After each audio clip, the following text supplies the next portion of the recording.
Yan, so sasampay po kami today. Marunong na yung aking kasama.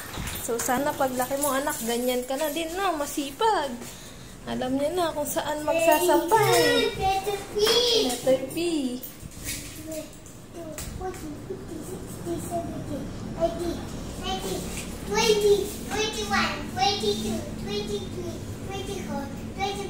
27, 28, B! Okay, sampay na po kami. Okay, so dito po kami nagsasampay. Okay, so ayan po, dito kami nagsasampay.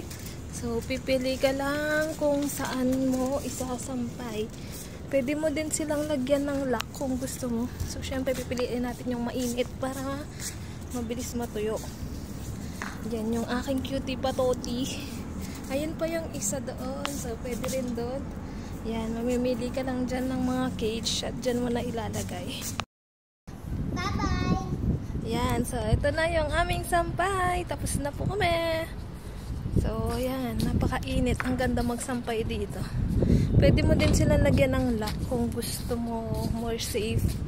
Lalak mo, papadlock mo lang yan. So, yan na po yung aming sampay. Ang tagatulak. May gulong na yan, kaya madali lang siyang itulak. Less hassle na din. Madali lang siyang gamitin kasi may gulong naman siya. Nico, what can you say? Bye-bye! Tingin ka daw.